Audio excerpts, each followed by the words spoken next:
say, this guy is going to be phenomenal, and he turns out to be a stiff. But I had some people that were, you know, like a guy like John Bolton.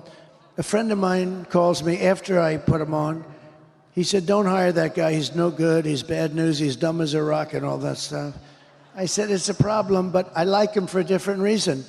He's the one that got Bush, him and Cheney and a couple of other of these lunatics. They got them to go into the Middle East and to create war in the Middle East, to spend $9 trillion.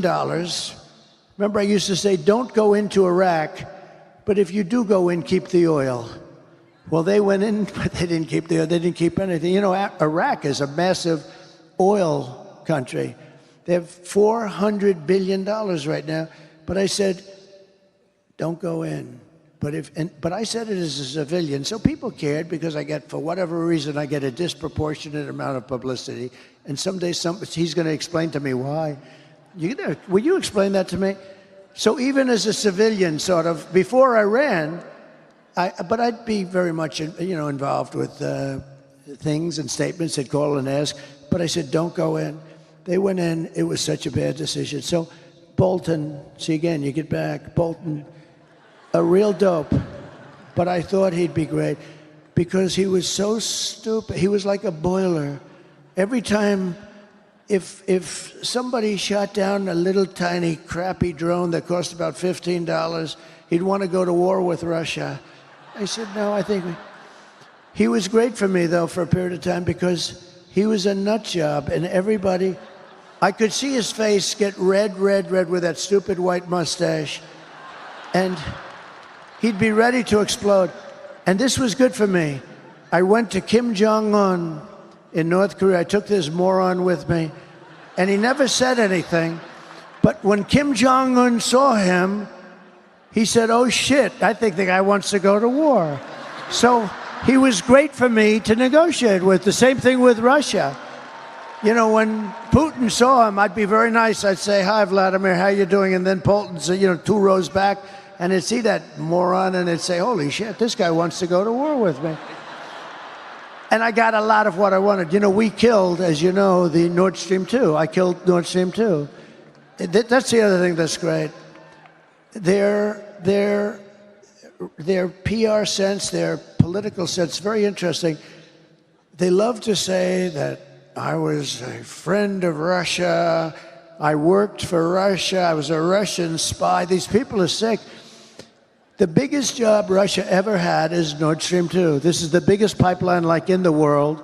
Goes from Russia to Germany and all over Europe. I killed it. Nobody would kill it but me. I stopped it. The thing was half built, dead. Then there's obviously, look, in all fairness to Biden, he was dumb 35 years ago. He was a dumb guy. It's true. It's true. But he comes in and he approves it, but he stops the Keystone pipeline, which really we need. That's our pipeline. But think of it. Wrong country.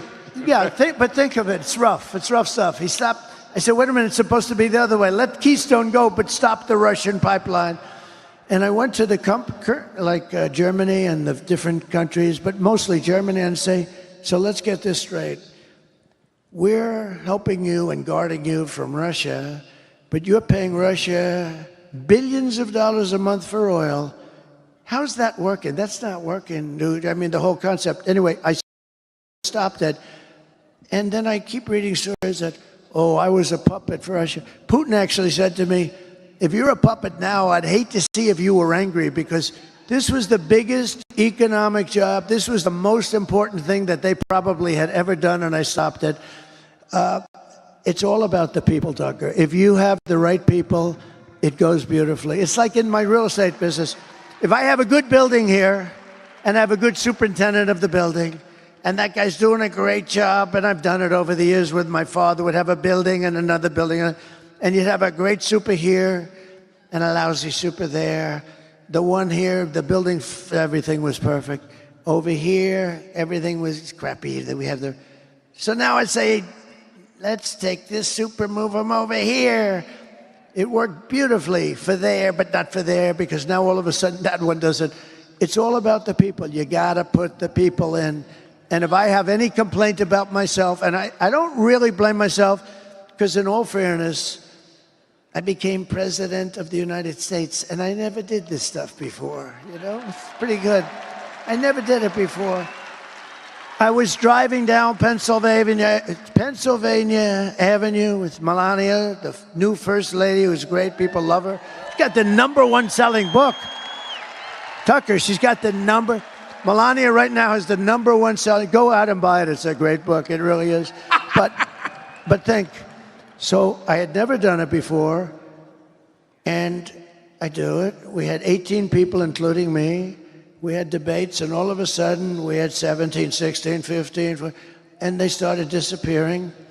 And a lot of people thought I was doing it just for fun. You did. I think Tucker did, too. He thought I was having a good time. I was having actually having a good time. But all of a sudden, did you notice they started to disappear? Then you have 10 people. And then, you know, you had low-energy people. You had a lot of interesting people. And then I came up with nicknames for everybody. And for the most part, they were extremely destructive, right? We had some beauties. We had some, like Pocahontas because I don't use my Republican names anymore because I'm friendly with all those guys. We retired those names. But all of a sudden, they start. And then we get down to 10. So now 8 are gone. And we're down to 10. Remember, we needed 2 stages because there were so many. I said, we have the children's stage, and then we have the grown-up stage. And it was all based on the numbers, the ratings, the numbers, your popularity, how you're doing. So then we're 10, then we're 8, then we're 5, then we're 4, 3, 2, 1, right? And all of a sudden, I'm the nominee. And everyone thought I didn't want to be, but I did want to be. Don't let them tell you that. They said, he didn't, all these geniuses, they said, he didn't really want to win. He's extremely upset that he would. No. If you're going to play, win, and some people were surprised. But you heard that I didn't want to win, and I was miserable that I won. No, that's a false story. That's their own misinformation, a term I use a lot, and now they use it all over. I always say misinformation, disinformation, and now everybody says that, so I don't use it anymore. But what happens is I end up being the nominee, and then I watch the other side, Bernie Sanders and Crooked Hillary go at it, and it's Crooked Hillary. And all of a sudden, I'm fighting against Crooked Hillary Clinton, who's a smart woman, much smarter than Kamala, but doesn't lie as much. Hillary was a liar, a horrible scoundrel, but this one lies so much. And she's a low IQ individual. She doesn't even know she's lying, I'm telling you. This is not what you want for your president. That has nothing to do with me. This is not what you want. She's a very low IQ individual. She's dumb as a rock, and you can't have that. You can't have that. We love our country too much. You can't have it. We just went through 4 years of it. You can't have it anymore. A country can only take so much. And then I won, and so the point is that I never did it before, right? I'm president of the United States, and I was never even a politician before. And I picked some great people, Lighthizer in trade, and we had a lot of great people. But what's interesting is it's all about the people. You got to have the right people. When you ran in 2016, the leaders and heroes of the Republican Party were the Bush and Cheney families. And is it weird for you to see Liz Cheney, that'd be Dick Cheney's repulsive little daughter, running against you with Kamala Harris? Well, I think it hurts Kamala a lot, actually. Look, she's a deranged person. The reason she doesn't like me is that she wanted to stay in Iraq. She wants to, tough person. People get killed all over. She's real tough, right? They're not the tough people. Don't forget, I went against her, and in her state, which is a great, beautiful state, she lost for Congress with the highest number in history. There has never been a congressperson that lost by almost 40 points. And the reason is because if they were ever in that situation, they'd quit. And she lost. She was beaten by a tremendous person, actually, tremendous, that I backed fully.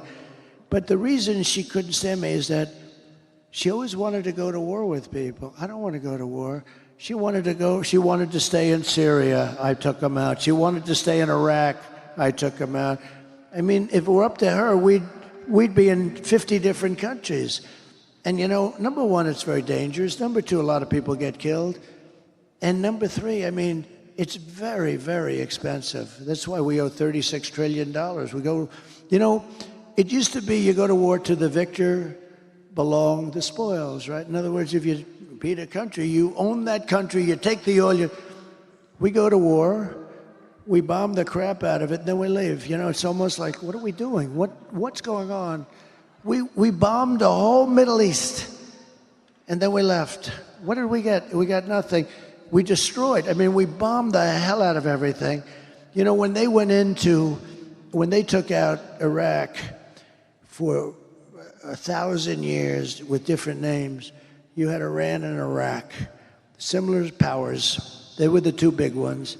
And for 1,000 years, they would fight each other this way, this way, this way, then they'd rest. This way, then they'd rest. They were a self-check. Then one day we go in and bomb the hell out of one, we destroy one, and then all of a sudden Iran has the whole Middle East to itself. And by the way, right now Iran has Iraq. Iraq is like a subsidiary of Iran, all right? We did so many bad moves, and her father was it. You know, her father was, I was very critical of her father for years. I'd never met him, but I'd say anybody that went into the Middle East I thought was stupid. And they say, convinced Bush. Bush, oh, he was another beauty.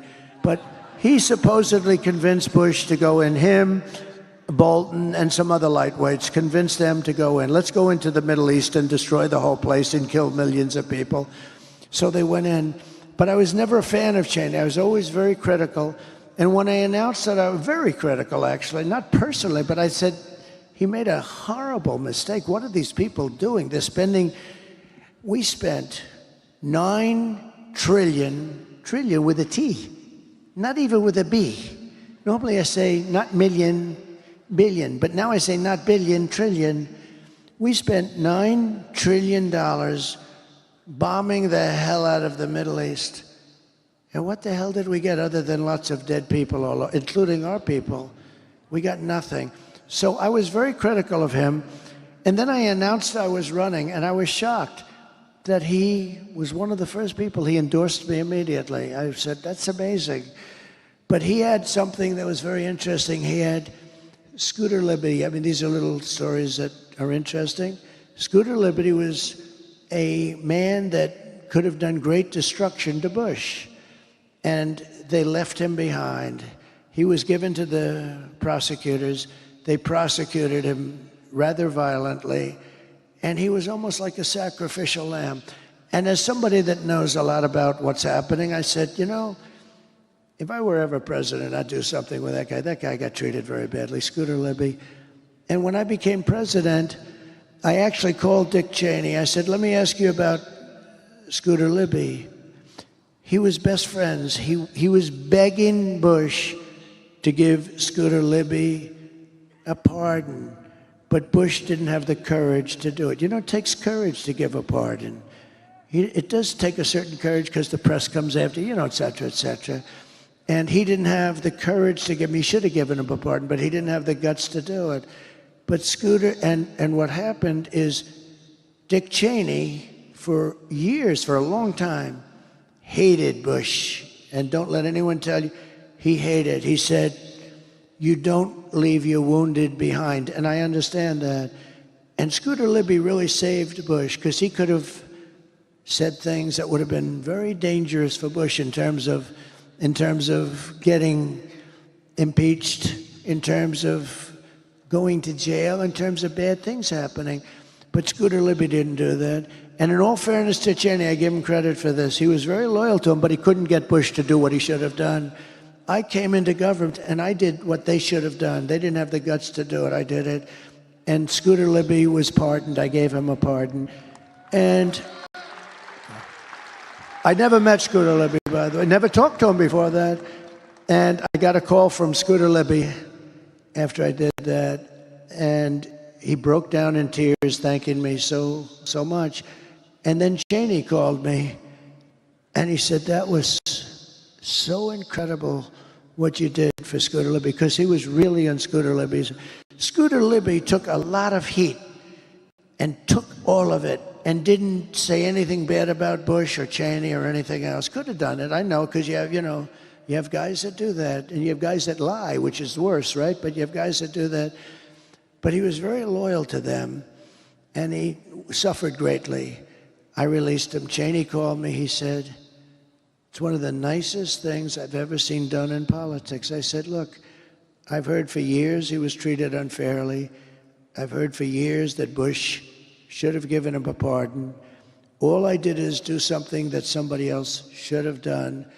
And Cheney was so, he said, I really want to thank you. He said, now I'm so glad that I actually endorsed you. It's amazing, but that you would do this. And I didn't speak to him about it.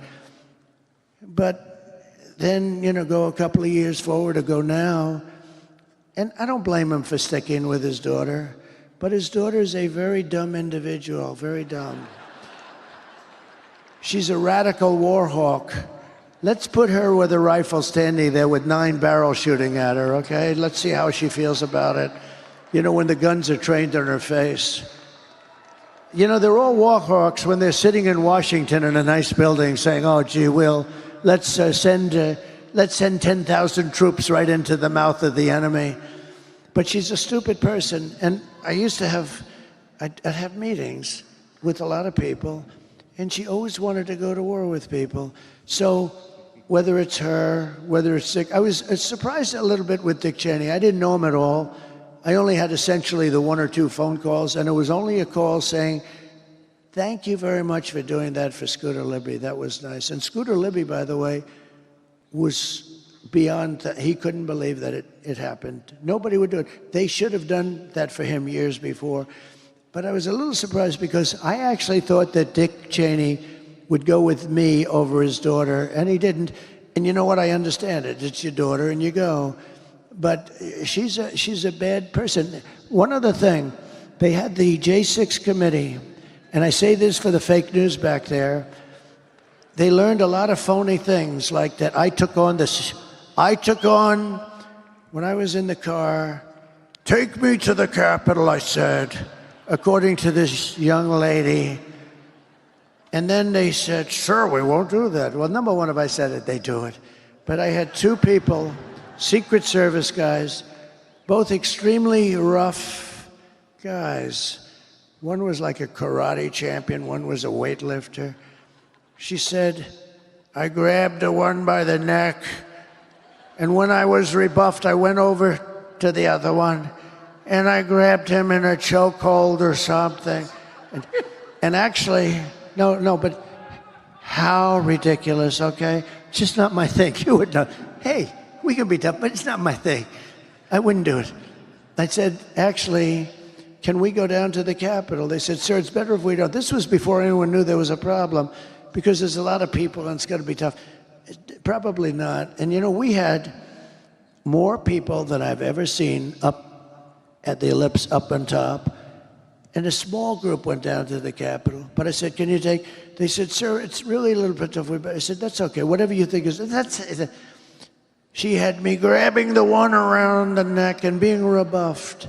And then I grabbed the other one. And I know them both very well. Bobby. I know Bobby wins, Bobby. And they're good. And they're good guys, too, but they're tough guys. I think they probably could have rebuffed me. I'm a little bit older. But friends of mine love the story. They said, leave the story. You sound like the toughest dude around. It's a great story.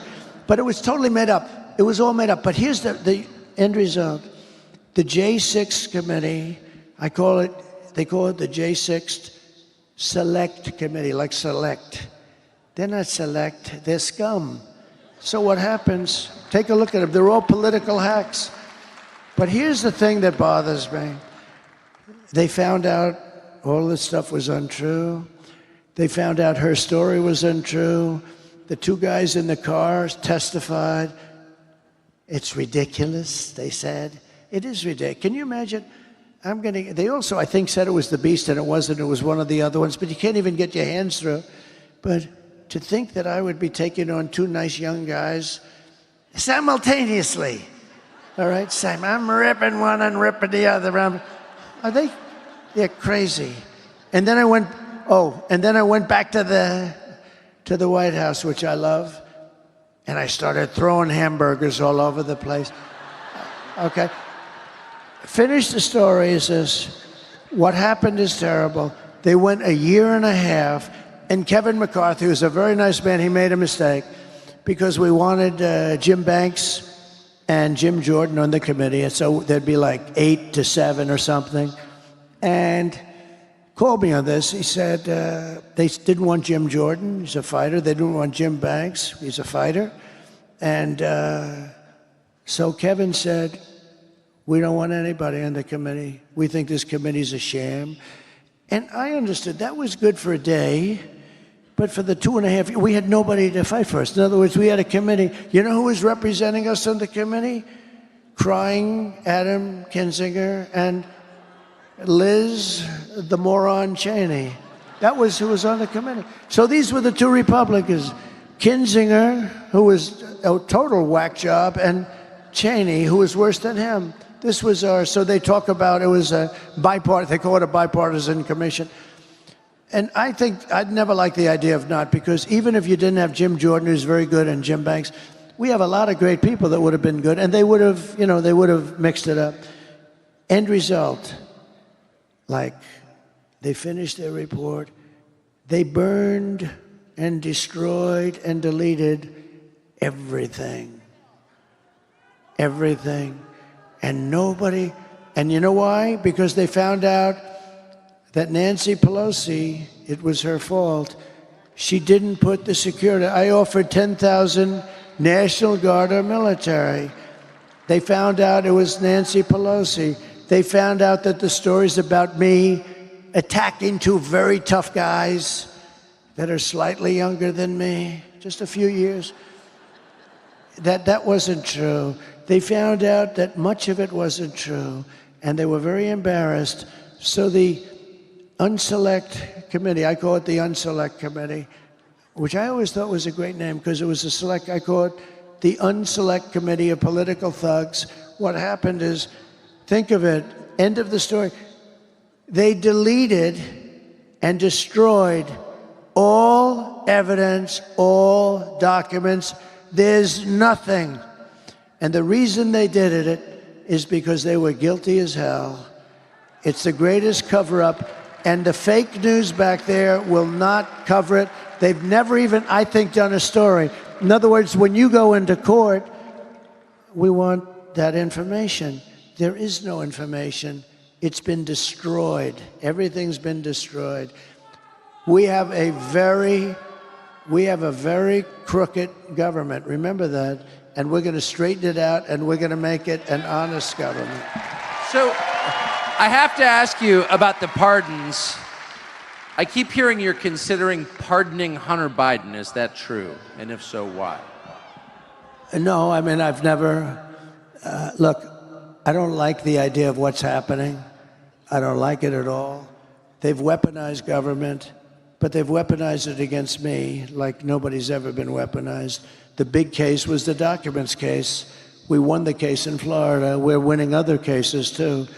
But I've had to devote money and time to this. Instead of running against these stupid people, I had to devote a lot of money and a lot of time, which is what they want. I had Fani, F-A-N-I. To me, it's Fanny, but she said Fani. I think she changed it once she became the DA. She wanted to put a little French accent on Fani.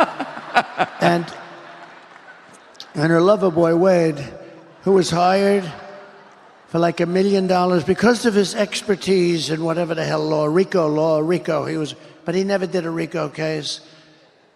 And then they would take sailing trips like 6 times during the year, 6 times. Who the hell goes away or to sail for 6 times? Nobody. And he got paid a lot of money. He took that money, they took trips. You know, there's a whole thing, but that's just one.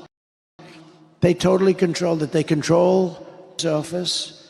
They had their man in the Manhattan DA's office. He was there. They put a man in the Manhattan. They put a man into the Letitia James office. They had a guy running the whole thing. It's all run out of Washington. They went after, in the Attorney General's office, they had people, but think of it, they went after their political opponent. That's never happened to any great extent. Maybe a little bit someplace, I don't know, nobody knows of it, but it's never happened to any great extent in this country. It happens in banana republics a lot, and it happens in third world countries, but it's never happened. They went after their political opponent.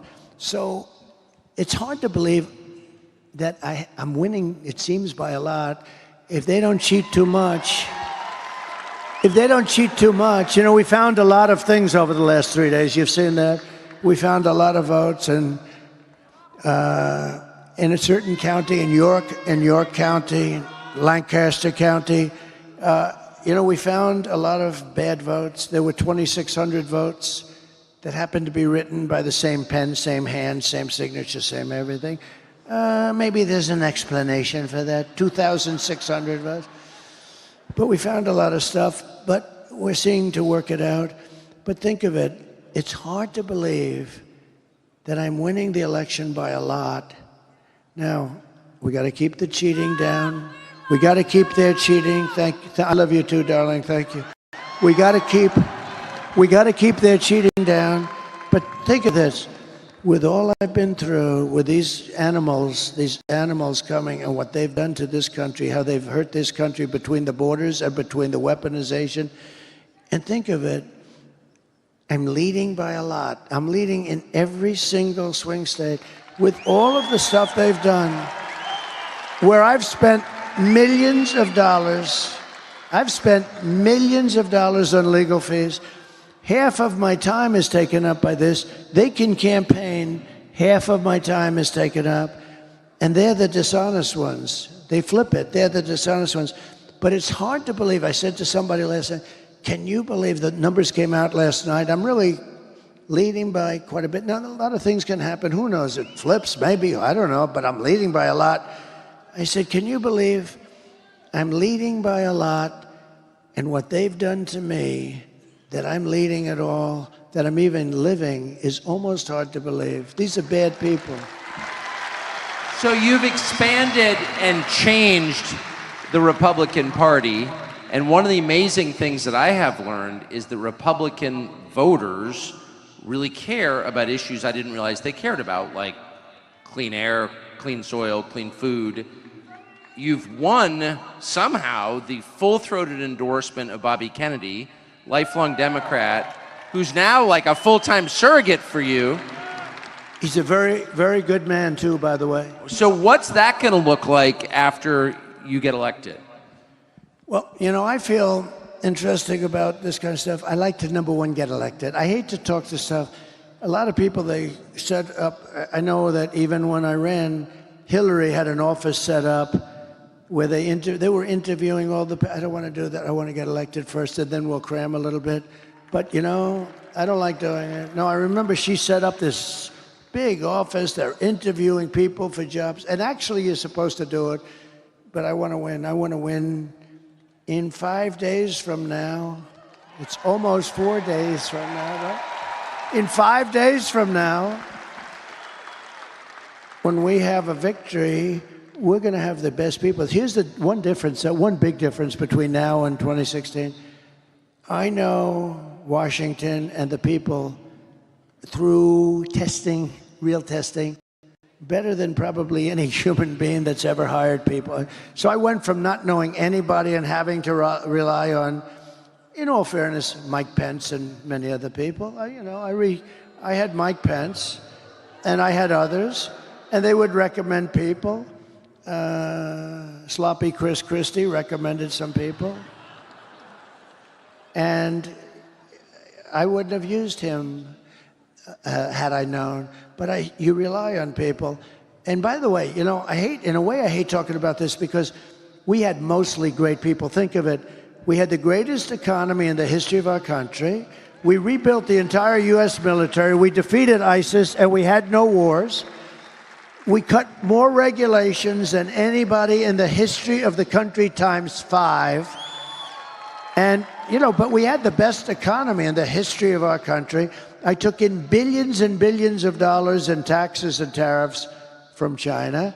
I mean, we had an unbelievably successful administration. We were energy independent. We didn't need anybody's energy.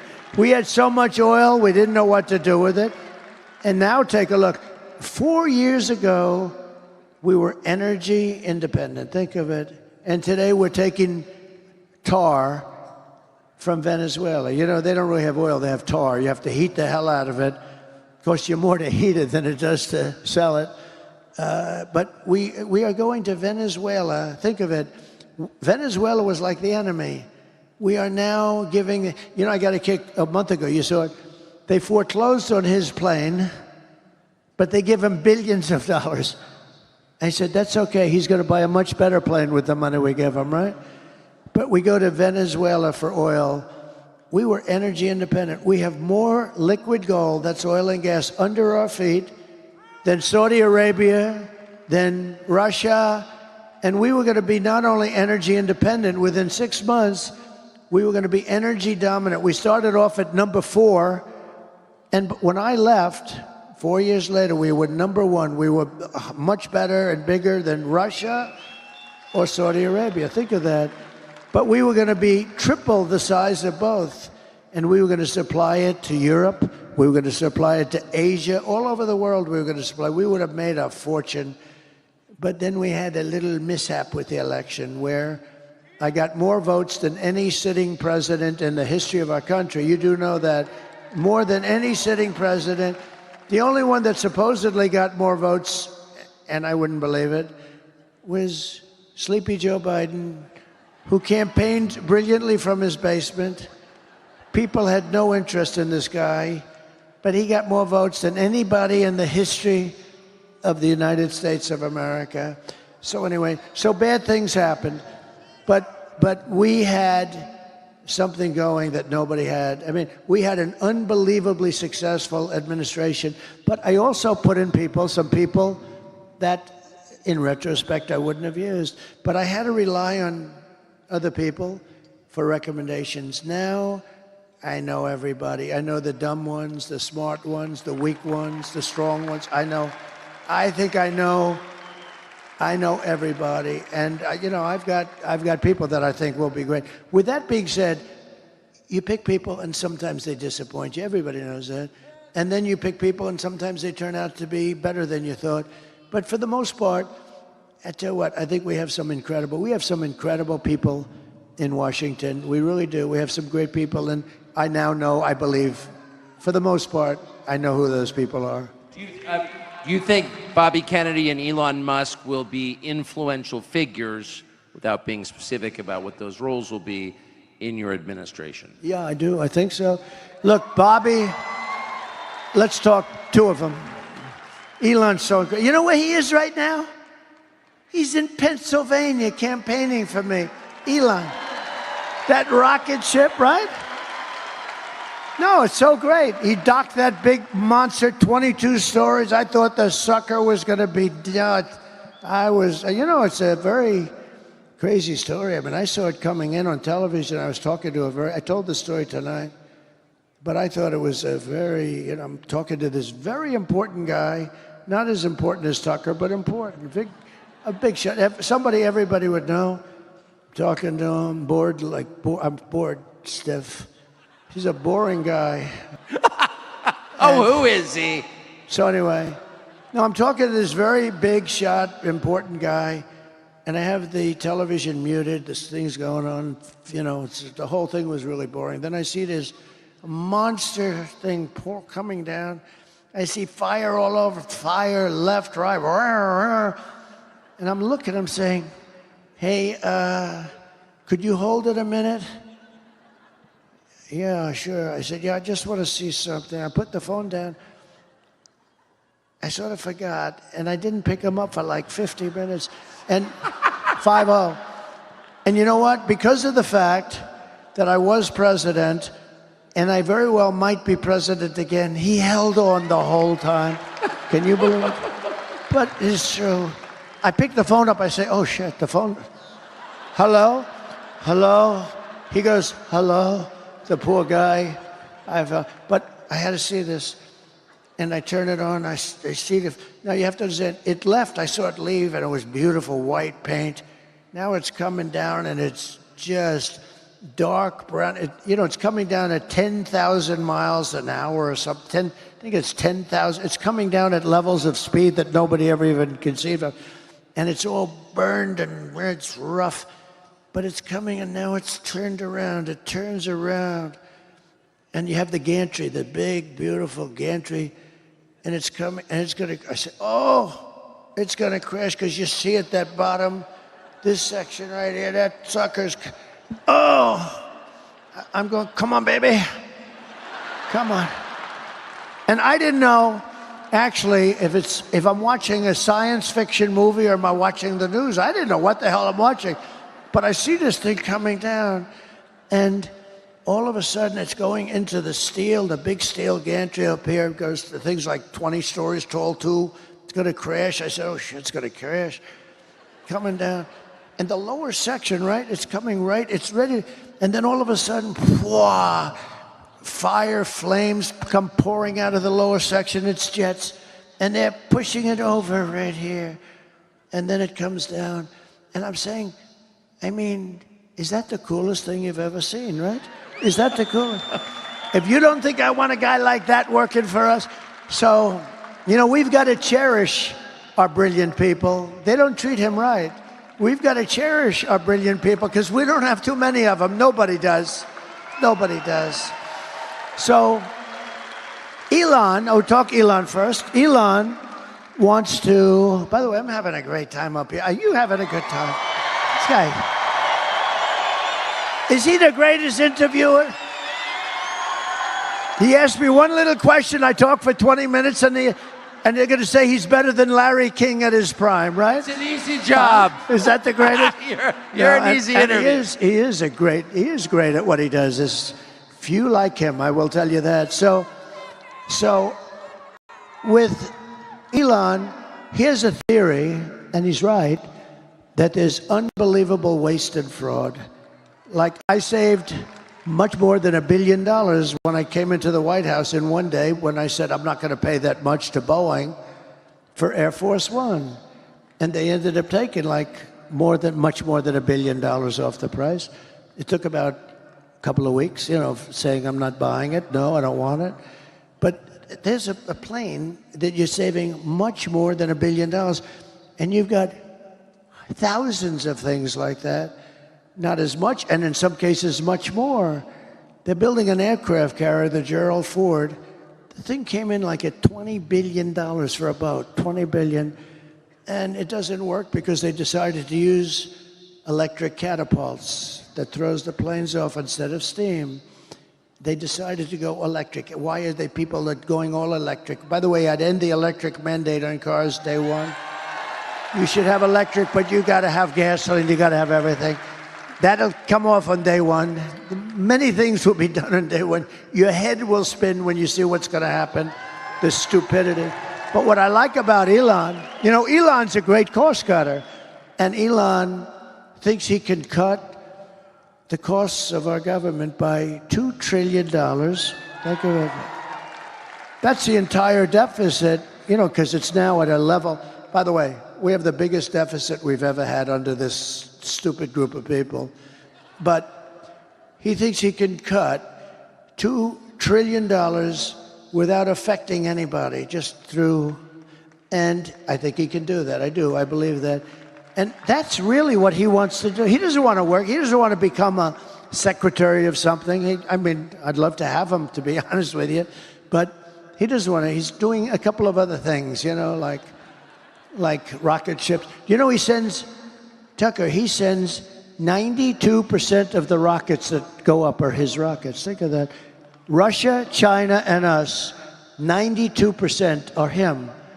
And he's the only one. I asked him, I said, are you the only one that can do that? He's the only one that can land it like that. And he said it'll be years before they can do it. He's a great guy. He wants to cut costs. That's what he wants to do. He wants to save the country. He said that if Trump doesn't get elected, the country is finished, because, he understands me. And I understand. I got to know him a little bit in the White House, but much more so over the last few months. He endorsed me. he gave me an endorsement that was so beautiful. He said, if Trump doesn't win, I think this country is finished. He's worried about the country. He's worried about it. He thinks he can save $2 trillion, in which case we don't have a deficit. I mean, the whole thing would be $2 trillion a year, by the way, a year. And I will definitely, now, Bobby is great. The only thing I'm a little bit worried about with Bobby, so I want him to work on health, and I think there's nobody like him. I mean, I think he's right with so much of the things he's talking about, because, you know, we're not a healthy country. If you look at some of the countries in Europe, they're much more healthy than us. We're a rich country. I mean, you know, we got to get rid of a little debt, but that's okay. I've typically been very good at that. I've been very proficient at that. I've had it both ways. I've had a lot of debt and I've had very little debt. And as you get older, having very little debt is much better, believe me.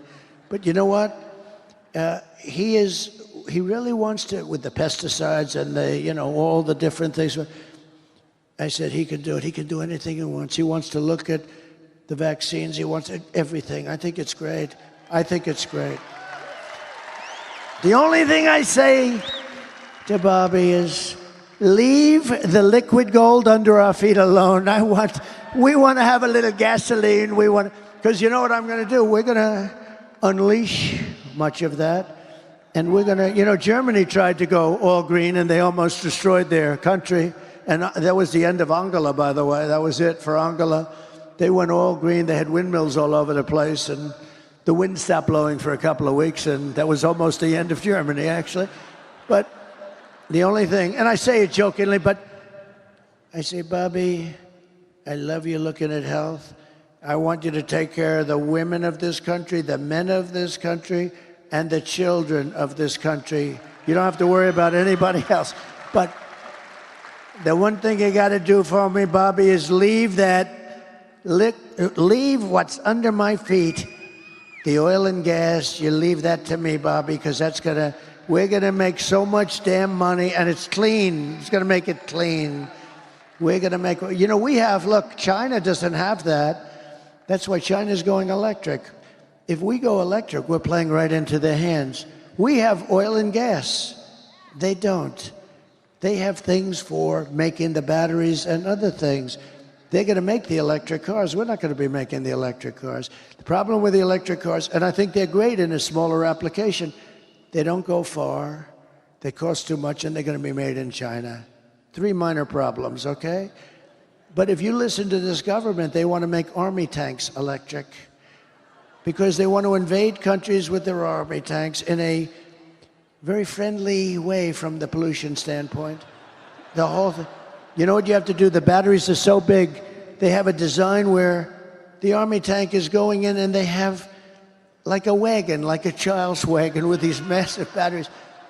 We're going to have these green wars? These people are crazy. No, they want trucks to be all electric. The problem is they don't go far. That's a problem. You know what else is a problem? So the trucking industry comes to see me because they think I'm going to win. And they come in to see me. And these guys come in, and they're great guys. They've been in like Roger Penske. How good is Roger Penske? The guy's won, but he's in the trucking business too. He's won like 19 Indianapolis 5. Think of how good this guy is. Japan spends billions on coming up with a race car. Germany spends billions. I don't know if they've ever won, maybe 1 or 2. Roger Penske is an incredible guy. He won 19 Indianapolis 500s. It might even be 20. That was 2 years ago. I gave him the Presidential Medal of Freedom because I said he deserves it. After the 19th, I said he deserves it. But the truckers came in to see me. They say, sir, they want us to go all electric and it'll destroy the industry. Why? Because a truck is 2.5 times heavier if it's run by a battery. I said, that's not good. I don't like that. What does that do to the bridge? He said, how did you pick it up so fast, sir? Every bridge in the United States would have to be rebuilt. Every roadway would have, because they're not set for that kind of weight. Little problem. They don't go far, right? They only go. I said, how many times would you, New York to LA, how many times would you have to stop? 6 times, sir, 6. How many times would you have to stop if you loaded up with diesel fuel? We wouldn't have to stop at all, and we can come back a little bit of a ways, too. I said, that's a problem. They have a lot of problems, right? Another problem is the battery is much bigger than the tanks of diesel. So it would take a lot of their payload out. You know? I said, have you explained this to the government? Yes. What do they say? We don't care. We want all electric. You know, I mean, these are problems that fairly short term are absolutely insurmountable, but the government is pushing them anyway. So we have to bring common sense back to our country. We have to have borders. We have to have fair elections. You know, we shouldn't be worried about how they're stealing in Pennsylvania and we should have fair elections. We should have one-day elections, all paper ballots, voter ID, and we're finished. So I know you've been up, your schedule is, and this is not a talking point, your schedule is beyond belief, and I know you've been working since 6 a.m. this morning. I don't even know what time it is or what time zone we're in. So this is my last question to you. But after almost 10 years of doing this, going around the country speaking to huge audiences, almost a decade, you're 4 days from, that's it. How do you, are you sad about that? How do you feel? So, you know, we have these rallies, and it's nice to have a president that doesn't need a teleprompter. Isn't it really nice?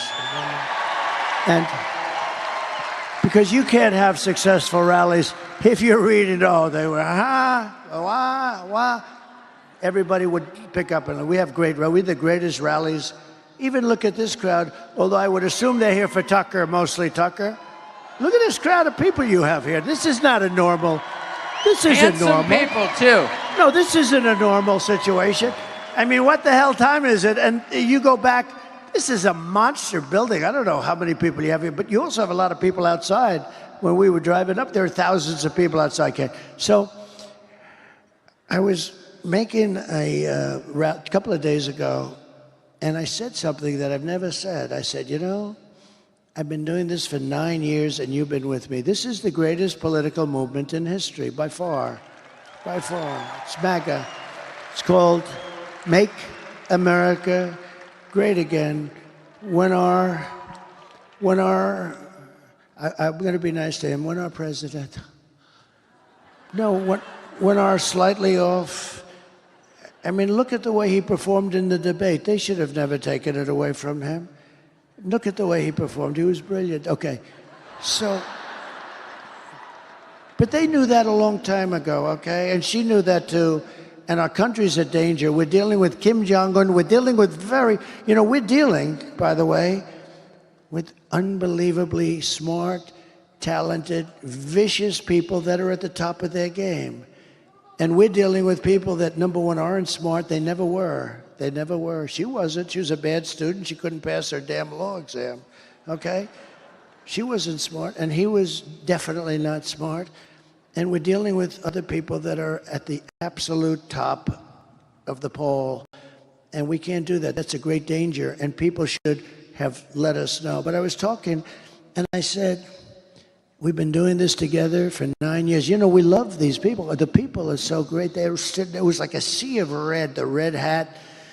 And I said, we've been doing this together for 9 years because, you know, a year before I started, in terms of before we won, almost a year anyway. And I said, you know what? It's sad in a way because there's never been rallies like this. When that sleazebag said during the debate, she said, oh, your rallies aren't well attended and people leave. They don't leave, and they're really well intended. We can't get places big enough. And then I said, no, you know, the rallies are the biggest in history. We never haven't, just like this is a part of a rally. We never had an empty seat, and nobody leaves early. And you know what? If I saw people leaving, you know what I'd do? Ladies and gentlemen, we're going to make America great again. Goodbye, everybody. And everybody would be happy. Nobody would leave. But we don't have to do that. Nobody leaves. It's a love fest. It's never happened before. This has never happened before. He's a big fan of Ronald Reagan, so am I. But if Ronald Reagan, let's say, went to New Mexico like I did today, we probably had 25,000 people standing in an airport early in the morning today. But we have massive crowds. Look, we had 107,000 people in New Jersey. We had 101,000 people in Butler just a few weeks ago, right? We had 114,000 people in California a month ago, right? 114,000. The owner said, the person that has the land, a nice guy, he said, you get bigger crowds than these guys that play guitars. And I don't have a guitar. So this has been a love fest. But I said, and I meant it too, I said, you know, we've done this for 9 years, and it's sad. I never thought of it, actually. It'll never happen. It'll never happen again. It's never going to happen again. In 4 years, somebody's going to be running. Could be JD. It could be this one. By the way, he's doing a good job. The best. He's doing a good job, but it could be JD, and he'll have competition no matter what. But when you have a rally, they're going to have 250 or 300 people. If Ronald Reagan came back from the dead, at the height of Ronald Reagan, if he went to California to have a rally, he'd have 250, 300 people in a ballroom someplace. We have 50, 60, 70, 80, 100,000 people. And in all fairness, we're late. I don't know. I have no idea. I've been doing this all day. I have no idea what time it is. But I know it's not exactly prime time for doing this stuff. And you look up into the rafters of this massive building, and you don't have, there's no empty seat. There's no anything. It's by the way, and for whatever reason, I can't explain the reason, but it'll never happen again. And there'll be somebody running, and he'll be the hot one next year, and he'll come here, and he'll go there, and he'll have 200, 300 people. That's what it's going to be. My consultants was telling me that. Said, we've consulted for 25 years. If we'd have 300 people, we were thrilled. If we'd have 200 people, we were thrilled. And you have like 30, 40, 50, 60. In South Carolina, we had 88,000 people. In Alabama, we had 68,000 people. It's an amazing phenomenon. And I'm not giving myself, it's just, I'm giving you the credit. You're tired of being the stupid country. We've become a stupid country. We were run by stupid people, and you're tired of it. So I said to myself the other day, Tucker, it's sad. And I was telling the people, because it'll never happen again. This is never going to happen again. I don't care. I just don't believe it. It's never happened in any country. When Biden got up with the red background, the pink background, and he looked like the devil, he looked so stupid, right? And he said, we will stop MAGA. MAGA, we're going to... I said, listen, you stupid bastard. MAGA means, because I think if you asked him what does it mean, he doesn't know. MAGA means make America great again. That's what MAGA means. So, for the first time, I never said it to anybody. I never really thought about it that much. But all of a sudden, it was down to like maybe 10 or 8 or 9 days, a few days ago, right? I said, you know, in 10 days, this will never happen again because I'm not running again. And you're going to lose interest. We're going to meet, but we're going to meet on a different basis. We're going to meet on the basis of fixing our country. And we'll meet, but it'll be different than having rallies and having, you know, things where you have elections and all. It's never going to be what we've done together. We got to win, first of all, but we are leading. Just keep the cheating down. The only thing can stop us is the cheating. It's the only thing that can stop us. If we win, it's the biggest event in political history. It's the biggest event in political history. And there's something, and it's going to be the most important. I believe that the next election is the most important election in the history of the country. I really believe that. The one that's coming up in 4 days. But I said to myself, it's sad. I told the people. Some people are in the road, they're crying. They go, we have people that have gone to 200 and 250 rallies. We have the beautiful ladies of North Carolina. We have the front row Joes. I mean, we have people that have gone to hundreds of rallies. I said, this will never happen again. I don't believe it will. I don't think it'll ever happen again. And we'll get together, but it'll be different. We're going to get together and we're going to make America great again. We're going to fix our country. We're going to have strong borders and we're going to have fair elections and hopefully we'll get a fair press eventually because that's a very important element. You need a fair press. He and I understand the press because you give them a story, you know exactly everything that happened, and they'll write it the opposite, like the exact opposite. They'll write it to actually hurt you. It's hard to believe. That's the other thing. You wonder, why do they do that? It's so bad. And they've lost such credibility. You know, when I first came to politics, the news, the press, had a 92% approval rating. Yesterday, it hit 14%. And I'm actually very proud of that, because I've exposed them for being a total fraud. They're a fraud. But hopefully they won't be a fraud for long.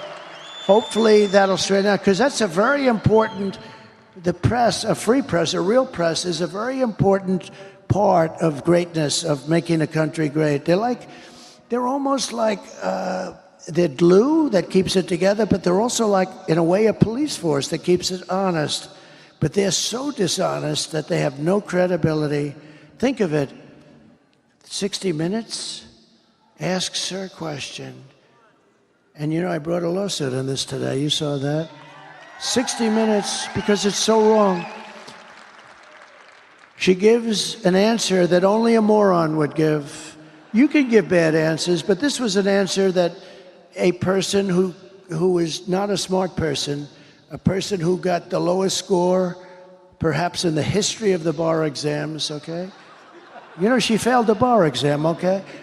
But this is a person, this is a very low IQ individual. This is the answer of a very low IQ individual. And by the way, I think everybody that runs for president or vice president should have cognitive tests. They should have testing because, you know, and I don't mean by age, because, you know, some of the greatest leaders in the world were in their 80s, in the 80 period, because there is an experience thing and other things. Some of the greatest leaders in history, you look back, and I know many people that are in their 80s that are, I know one person from 80 to 90 made billions of dollars, and he was a failure for his whole life. And you know him, I'll tell you who it is later. But he was a failure for his whole life. But I said to myself, it's sad that in a way, this whole great thing that we've built is never going to happen again. But what is going to happen again is we're going to turn our country around, we're going to make it great, and we're going to be so proud of ourselves because we have to save our country. Our country is going bad. We're a failing nation. We are, as I say, we are a nation in decline. We are a nation in very serious decline. And look at what these stupid people have done. They've allowed Russia, China, Iran, North Korea, and others to get together in a group. This is impossible to think. When I was a young guy, I always loved the whole thing, the concept of the history and all of the things that can happen. The one thing, and I had a professor at the Wharton School of Finance, but we had history classes also. He said, the one thing you never want to happen is you never want Russia and China uniting. We united them because of the oil. We united them. Biden united them. It's a shame. The stupidity of what they've done. Well, I'm going to have to ununite them, and I think I can do that too. I have to ununite them. But early on, I've read, and you've learned, you never want Russia and China, and they're natural enemies because Russia has massive land and China needs it. Okay? They need that land. China doesn't have the land for the population.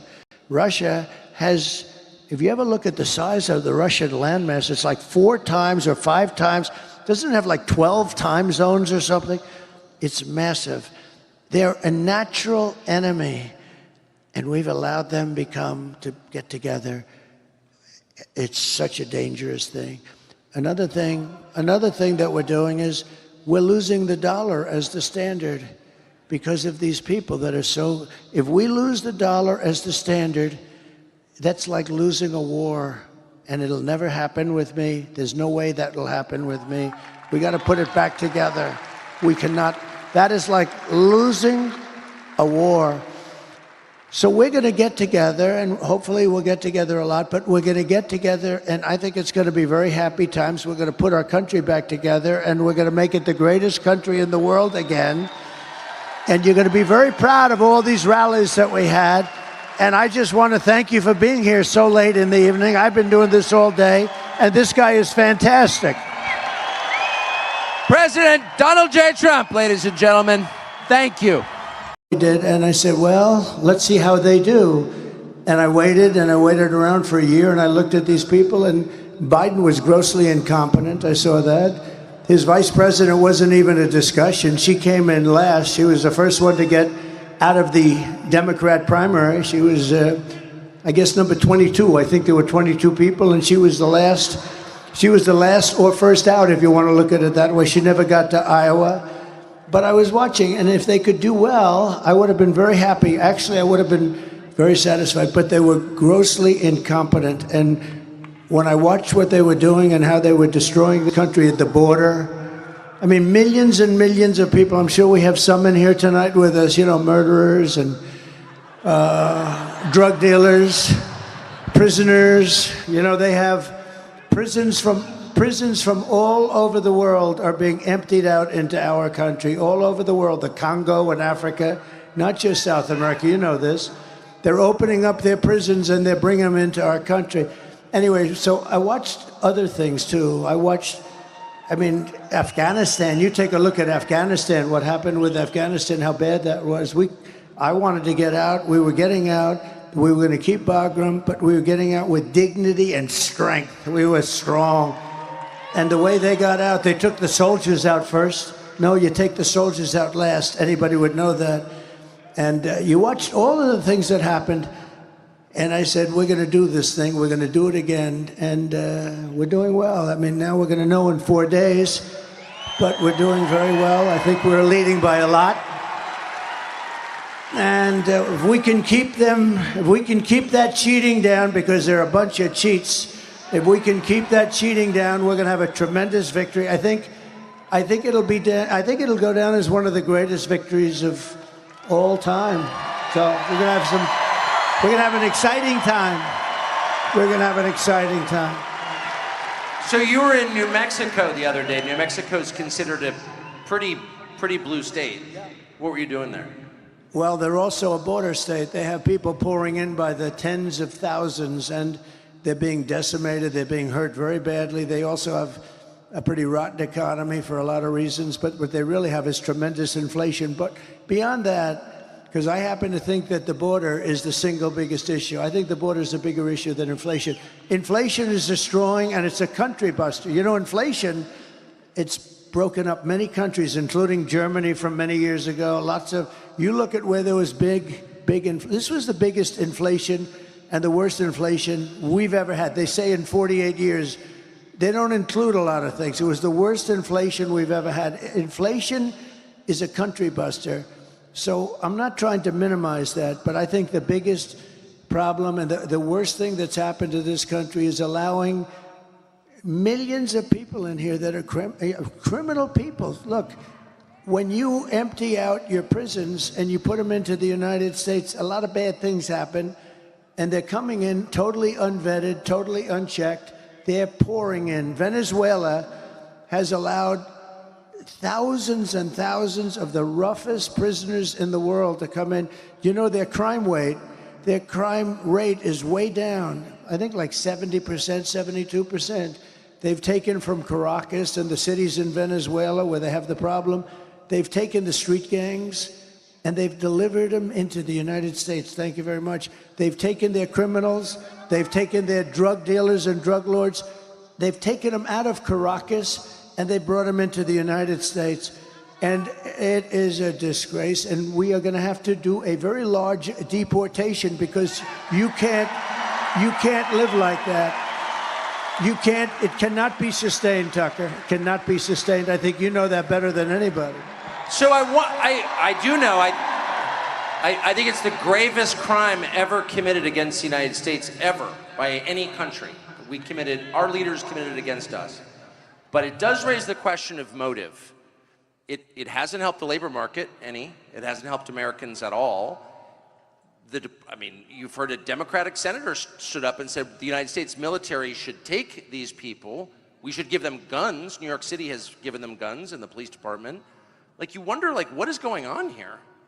So it's the hardest thing. You know, in business, and you like to go and where you started from, you sort of like to understand where the other side's coming from.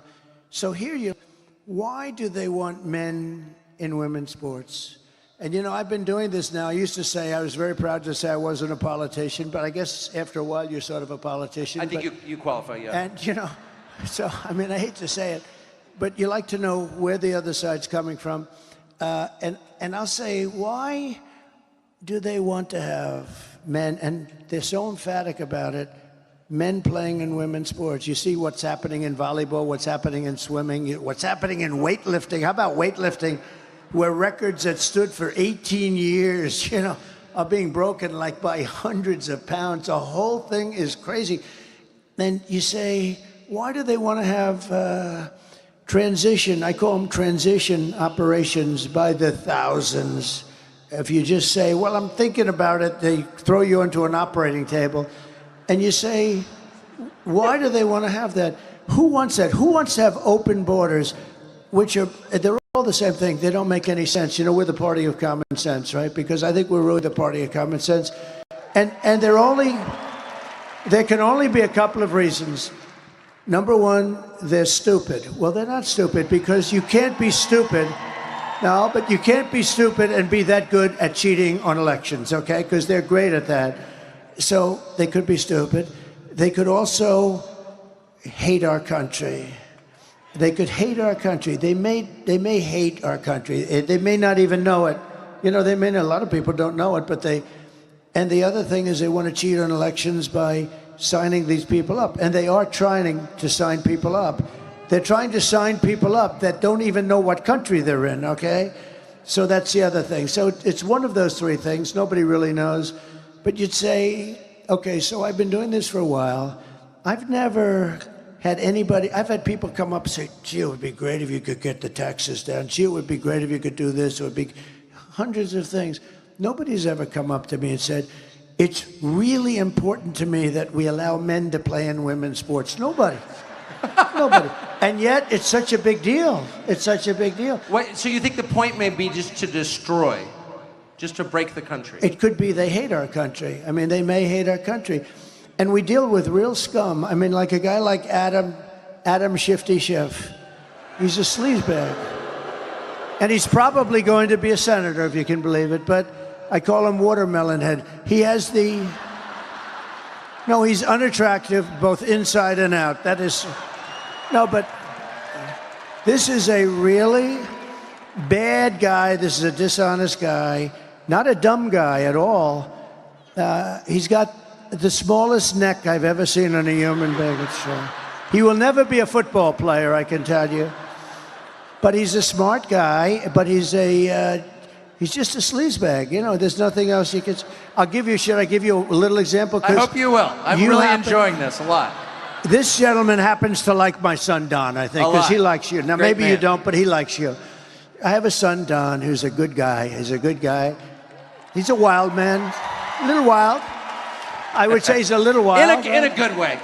But in a good way. He's a very good kid. And I read about, like, all of a sudden, he's involved with Russia. I said, but I know him so well. He's my boy. I know exactly.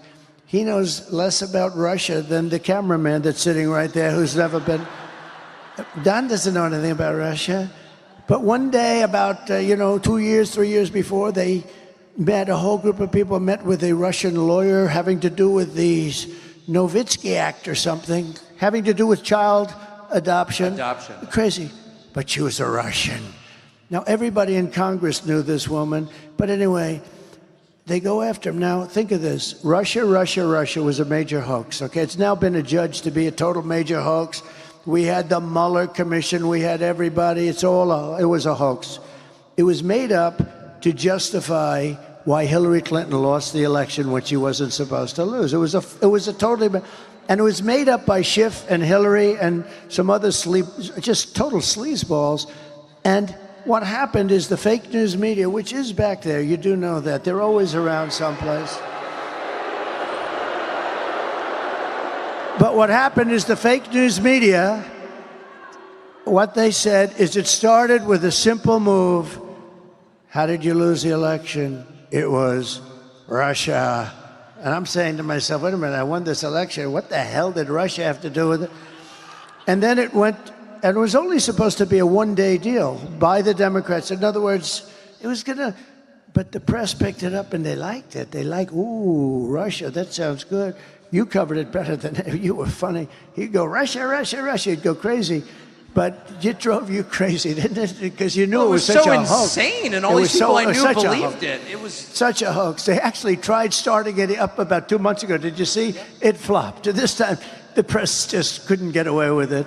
I'll tell you about our lawsuit having to do with the Pulitzer. You know, we brought a lawsuit against, because they said, the New York Times, Washington Post, they got the Pulitzer Prize for accurate and beautiful reporting on the Russia hoax, you know, the whole thing. And I sued them, and it's doing very well, by the way. I want the reporters to give back their awards because they were wrong. There were plenty of guys that were right, like you and Sean, and there were plenty of guys that were right.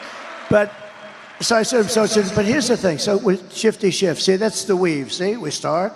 You know about the weave, right? Start. As long as you come back to the right location. So what happens? You understand that? Yeah. Somebody said, does he ramble? I said, I don't ramble. I do the weave. I covered many, many subjects. And you always come back to the right. That's genius. There's a difference between rambling and genius. Okay. So now getting back to the point. So I have a son, Don, a good guy, knows nothing about Russia, has zero. And they went through millions of phone calls. There wasn't one call to Russia, et cetera, et cetera. So Shifty Schiff, Adam Schiff, a real sleazebag, he's at an intelligence meeting, and he's not supposed to be talking, but wherever he goes, the press is out there standing because he's provocative or whatever the hell, or because they figure they'll get something bad on me, which is probably much more accurate. So Schiff comes out. Now think of this, how bad a person you have to be. I have a son, and I love my son. I love all my children. You love your children. I mean, there are a couple of people that, who doesn't love their children? There'll be about 20 people out there. But I have a son, and I love my son. And he's a good boy. He's a good guy. You know Eric, you know Barron. I love my kids. I have good kids. But I love my son. And Schiff goes out. Now think of this. It was him and Crooked Hillary and some other people. They conceived of this hoax. So they know it's a hoax. They know it's not real because it's a made-up story that they conceived, and, you know, they spied on my campaign, all this stuff. But they conceived of the story, so he knows the story is false. And yet he leaves an intelligence meeting, goes to the press, which is waiting outside, a lot of press, and he says something to the effect, Donald Trump Jr., the son of the President of the United States, will be going to jail. He will spend many years in prison for what he's done to our nation. And think of how bad you have to be. He just said that an innocent kid is going to go to prison on a story that's a becocked story. It's a made-up story. And he said, my son, the president's son, is going to spend many years in prison. I called my son. I said, hey, Don, how's everything? Are you okay with this? He said, Dad, I don't know what they're talking about. He meant it. He said, I don't know what they're talking. I didn't want to get into it too much because I didn't want to make him nervous. And I said, well, you don't know anything about Russia, do you? He said, Dad, I don't know anything. I have nothing. I don't know what they're talking about. So think of this. It turned out the Mueller report, and I tell you, it was an amazing thing that happened because I had 18 radical left lunatics, and I had Mueller who didn't know where the hell he was, okay? You saw that in the hearings. But think of this.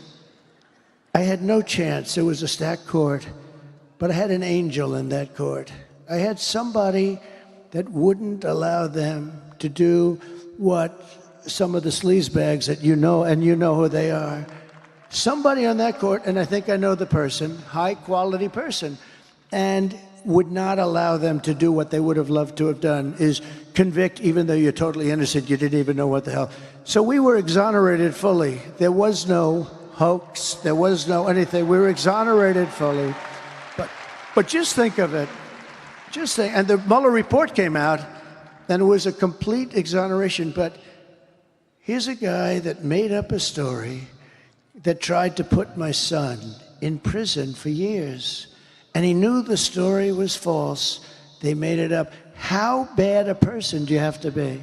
And I heard the son of the President of the United States is going to jail, and he'll be there for many years on a story. Now, how would you feel if you're the kid? I mean, you're a young kid and you're hearing this crap. Just think of it. But how bad do you have to be? So you know it's fake because he made it up.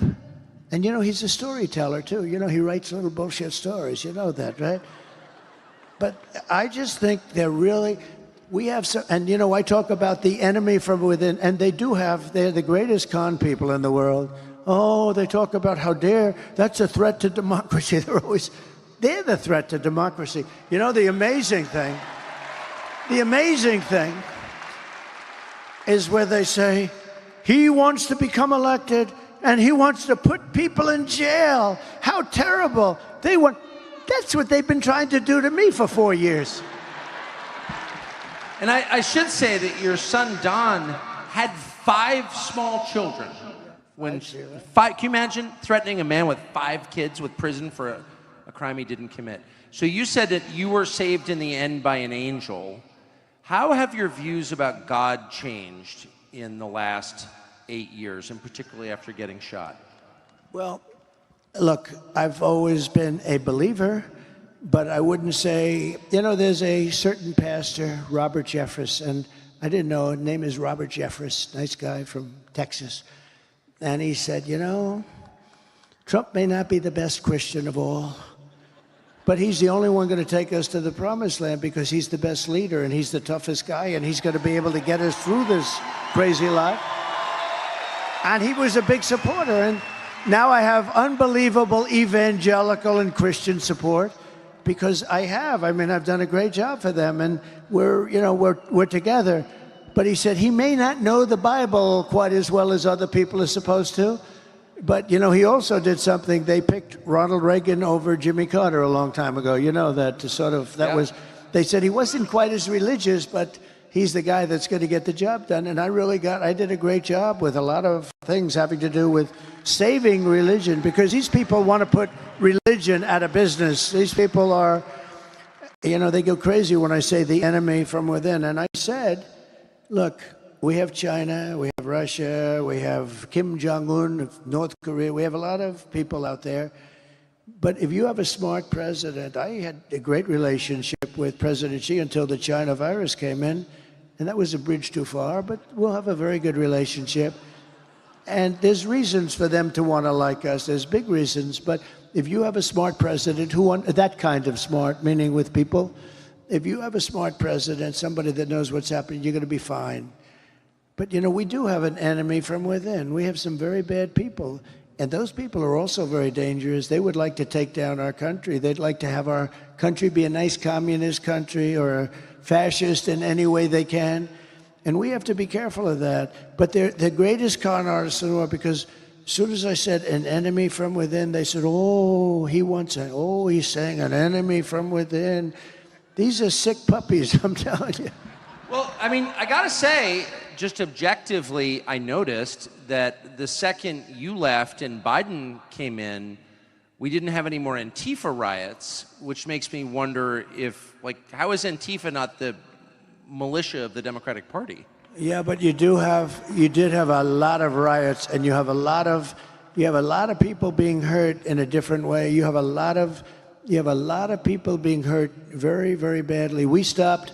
You know, we had a period of time where they wanted to tear down statues. Yeah. And, you know, they thought the statue of Abraham Lincoln should be ripped down immediately and a couple of others. And we stopped them. I signed an old bill that was old and dusty. It was like of 1910, the United Statues Act of like 1910. It said that if you tear down a statue or even get near it, if you don't want it, if up to the president, you go to jail for 10 years.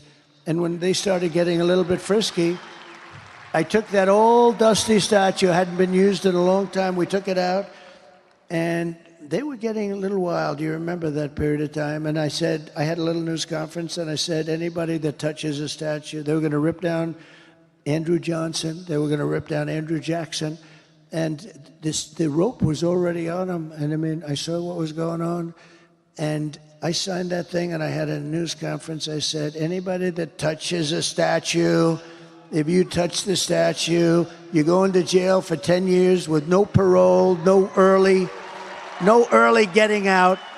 And I looked, because there was a little discord in Washington, I looked at those people from the back, and I saw those people. I saw about 1,000 asses. They were facing me as they headed out of town. They were heading out of town. And we never heard from them again until recently, when you had, about 2 months ago, you had some horrible riots in Washington, D.C., where they took spray paint and they sprayed the limestone lions and they burned the American flags badly. And, you know, I'd like to see anybody that burns the American flag 1 year in jail. I really believe that. You mentioned the enemy within. It's pretty clear, well, it's not clear, it's a fact that the CIA and the FBI, which are absolutely not allowed by law to have any influence in American politics, because that's the end of democracy, both of them and a bunch of other intel agencies worked against you on behalf of the Democratic Party from the minute you got elected in 2016. And they're still doing it. They're working against you now. What will you do about that? So one thing I've learned in Washington, it's all people. You got to get the right people. So when I got elected, I was only, according to the fake news, which I think in this case it wasn't fake, they said I was here 17 times during the course of my life and I never stayed over. So I wasn't a Washington person. I was a New York person. I knew New York, but I didn't know Washington. And all of a sudden I'm the president of the United States. I'm saying, and I didn't know anybody. I said, hello, anybody? Does anybody would like to have dinner or something? But so I had to rely on rhinos and good people too. Even some good rhinos, there aren't too many of them. They're sort of a dying breed right now, I would say, actually. But I had to rely on people that I didn't know to give me information. And I won't use any specifics, but I had some people in government with me, and I realized, and you know, they have pretty much different philosophies than I would have or than you would have. And for the most part, we had great people. I mean, we had great trade people. I had great military people. I had the real military, not the millies who's a, you know, they're stupid people, some of these people. By the way, every one of those people having to do with Afghanistan should be fired immediately. Every general should be fired immediately. You know, Biden doesn't fire anybody. That's why he never has books written about, well, two reasons. Number one, nobody cares about him. It's not like, oh, let's write a book about Biden. Nobody cares. But the other thing is that he never, I don't think, has he fired anybody? I don't think he's fired. I fired a lot of people. I didn't like people. I fired them. And then he immediately get called by the New York Times or somebody because they're very, I mean, they truly are the enemy of the people. They're the enemy of the people. Those people right there, not all of them, but about 91%, they're the enemy of the people. So they'll say, oh, he got fired, therefore he... And the interesting thing about firing people, you can fire them really nice, like even I've taken months nice and easy, have lunch, let's think about it, In the end, they get fired, and then they wake up the next morning, that son of a bitch fired me, right? Or you can do like I did on The Apprentice, you're fired, get the hell out of here. Doesn't matter. When you fire somebody, you fire somebody. I've learned after years, you might as well just fire them. Then I do another thing. I say, and I wouldn't do that again, because I'm a nice person. I don't want to hurt somebody. I say, give me a letter. You know what that means? Give me a letter. I said, look, it's not working out. You're not the guy for me. Give me a letter of resignations. I say, give me a letter. Everyone knows what that means. So a guy will write a letter, dear. And then he'll say he quit.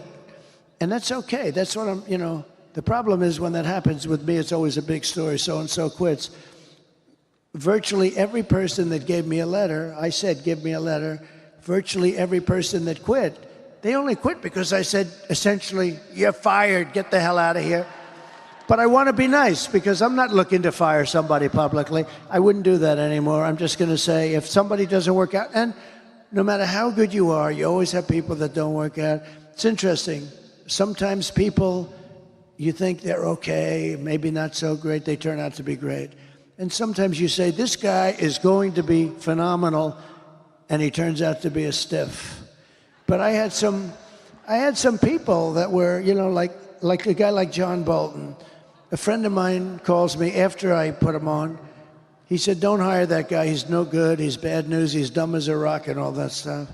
I said, it's a problem, but I like him for a different reason.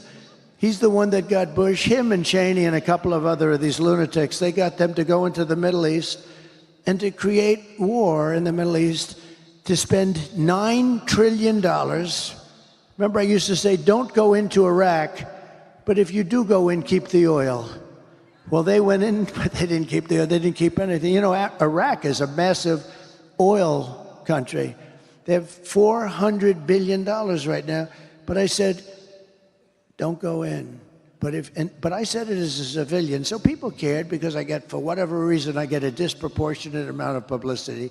And someday he's going to explain to me why. Will you explain that to me? So even as a civilian, sort of, before I ran, but I'd be very much, you know, involved with things and statements. They'd call and ask. But I said, don't go in. They went in. It was such a bad decision. So Bolton, see again, you get back. Bolton, a real dope. But I thought he'd be great because he was so stupid. He was like a boiler. Every time, if somebody shot down a little tiny crappy drone that cost about $15, he'd want to go to war with Russia. I said, no, I think he was great for me, though, for a period of time because he was a nut job, and everybody, I could see his face get red with that stupid white mustache, and he'd be ready to explode. And this was good for me.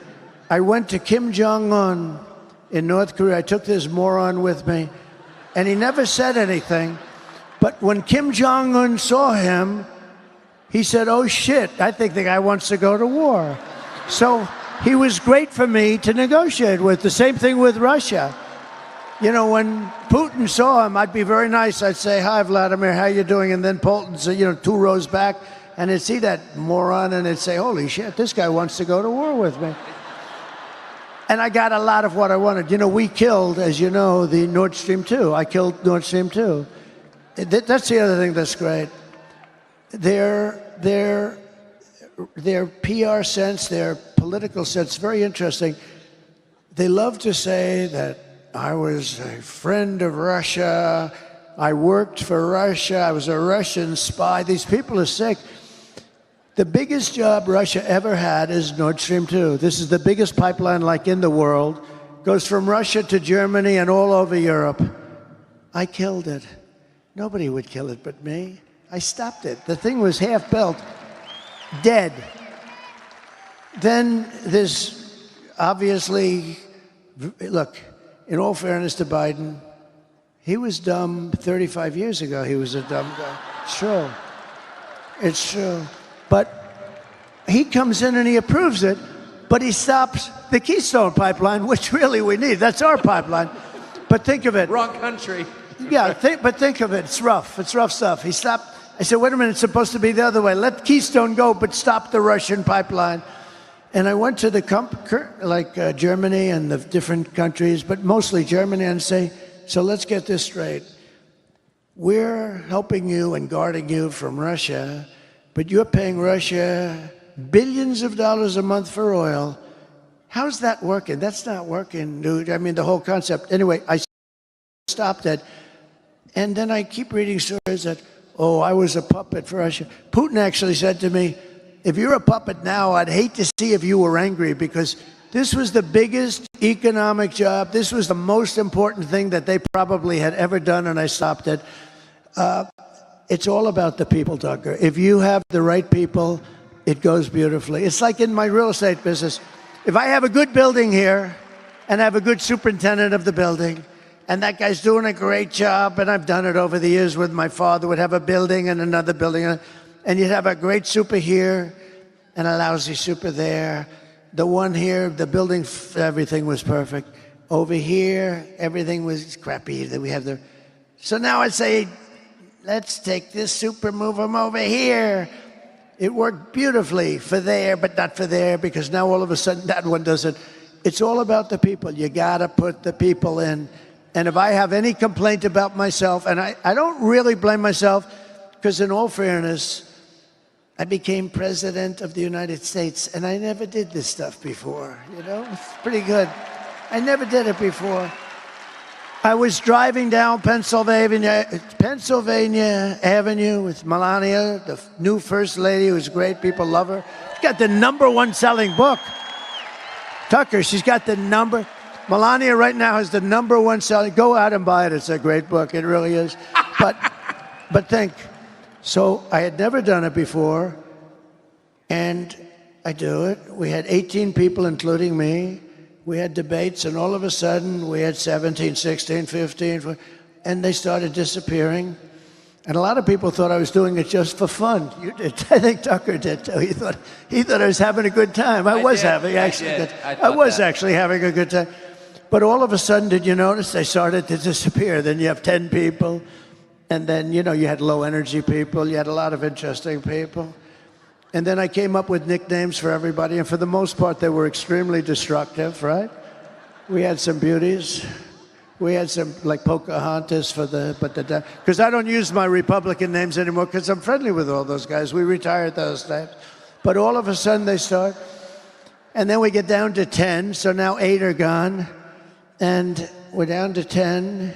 Remember, we needed 2 stages because there were so many. I said, we have the children's stage, and then we have the grown-up stage.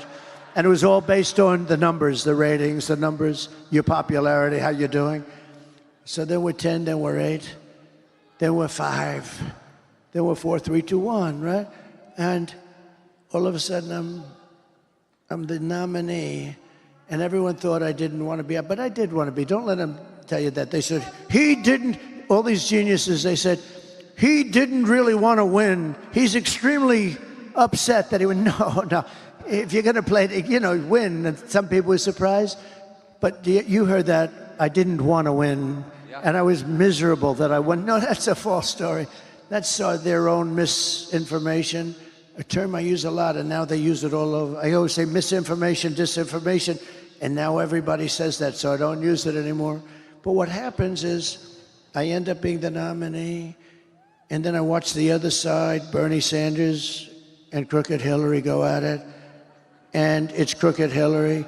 And all of a sudden, I'm fighting against Crooked Hillary Clinton, who's a smart woman, much smarter than Kamala, but doesn't lie as much. Hillary was a liar, a horrible scoundrel, but this one lies so much. And she's a low IQ individual. She doesn't even know she's lying, I'm telling you. This is not what you want for your president. That has nothing to do with me. This is not what you want. She's a very low IQ individual. She's dumb as a rock, and you can't have that. You can't have that. We love our country too much. You can't have it. We just went through 4 years of it. You can't have any more. A country can only take so much. And then I won. And so the point is that I never did it before, right? I'm president of the United States, and I was never even a politician before. And I picked some great people, Lighthizer and Trade, and we had a lot of great people. But what's interesting is it's all about the people. You got to have the right people. When you ran in 2016, the leaders and heroes of the Republican Party were the Bush and Cheney families. And is it weird for you to see Liz Cheney, that'd be Dick Cheney's repulsive little daughter, running against you with Kamala Harris? Well, I think it hurts Kamala a lot, actually. Look, she's a deranged person. The reason she doesn't like me is that she wanted to stay in Iraq. She wants to, you know, tough person. You know, people get killed all over. She's real tough, right? They're not the tough people. Don't forget, I went against her, and in her state, which is a great, beautiful state, she lost for Congress with the highest number in history. There has never been a congressperson that lost by almost 40 points. And the reason is because if they were ever in that situation, they'd quit. And she lost. She was beaten by a tremendous person, actually, tremendous, that I backed fully. But the reason she couldn't stand me is that she always wanted to go to war with people. I don't want to go to war. She wanted to stay in Syria. I took them out. She wanted to stay in Iraq. I took them out. I mean, if it were up to her, we'd be in 50 different countries. And you know, number one, it's very dangerous. Number two, a lot of people get killed.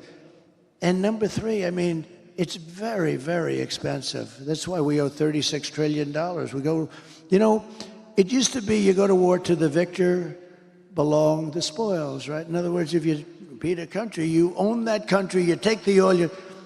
We go to war, we bomb the crap out of it, and then we leave. You know, it's almost like, what are we doing? What's going on? We bombed the whole Middle East, and then we left. What did we get? We got nothing. We destroyed. I mean, we bombed the hell out of everything. You know, when they took out Iraq for 1,000 years with different names, you had Iran and Iraq, similar powers. They were the two big ones. And for 1,000 years, they would fight each other this way, this way, this way, then they'd rest. This way, then they'd rest. They were a self-check. Then one day we go in and bomb the hell out of one. We destroy one. And then all of a sudden, Iran has the whole Middle East to itself. And by the way, right now, Iran has Iraq. Iraq is like a subsidiary of Iran, all right? We did so many bad moves. And her father was it. You know, her father was... I was very critical of her father for years. I'd never met him, but I'd say anybody that went into the Middle East I thought was stupid. And they say, convinced Bush. Bush, oh, he was another beauty. But he supposedly convinced Bush to go in, him, Bolton, and some other lightweights, convinced them to go in. Let's go into the Middle East and destroy the whole place and kill millions of people.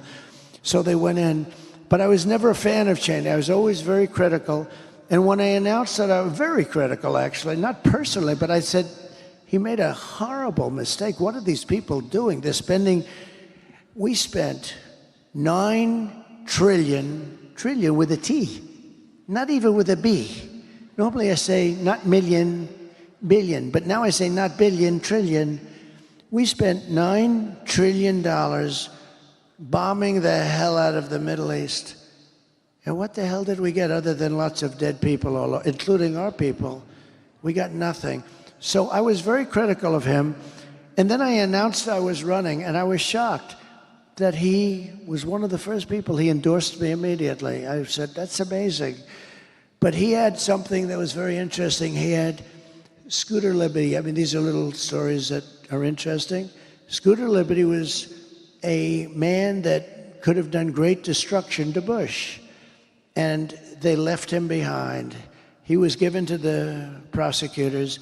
They prosecuted him rather violently, and he was almost like a sacrificial lamb. And as somebody that knows a lot about what's happening, I said, you know, if I were ever president, I'd do something with that guy. That guy got treated very badly, Scooter Libby. And when I became president, I actually called Dick Cheney. I said, let me ask you about Scooter Libby.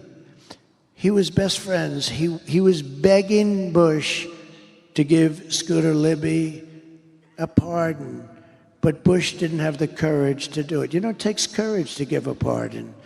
It does take a certain courage because the press comes after you, et cetera, et cetera. And he didn't have the courage to give him. He should have given him a pardon, but he didn't have the guts to do it. But Scooter, and what happened is Dick Cheney, for years, for a long time, hated Bush. And don't let anyone tell you, he hated. He said, you don't leave your wounded behind. And I understand that. And Scooter Libby really saved Bush, because he could have said things that would have been very dangerous for Bush in terms of getting impeached, in terms of going to jail, in terms of bad things happening. But Scooter Libby didn't do that. And in all fairness to Cheney, I give him credit for this. He was very loyal to him, but he couldn't get Bush to do what he should have done. I came into government and I did what they should have done. They didn't have the guts to do it. I did it. And Scooter Libby was pardoned. I gave him a pardon. And I never met Scooter Libby, by the way. Never talked to him before that. And I got a call from Scooter Libby after I did that. And he broke down in tears, thanking me so much. And then Cheney called me, and he said, that was so incredible what you did for Scooter Libby, because he was really on Scooter Libby's. Scooter Libby took a lot of heat and took all of it and didn't say anything bad about Bush or Cheney or anything else. Could have done it, I know, because you have guys that do that, and you have guys that lie, which is worse, right? But you have guys that do that. But he was very loyal to them, and he suffered greatly. I released him. Cheney called me. He said, it's one of the nicest things I've ever seen done in politics. I said, look, I've heard for years he was treated unfairly. I've heard for years that Bush should have given him a pardon. All I did is do something that somebody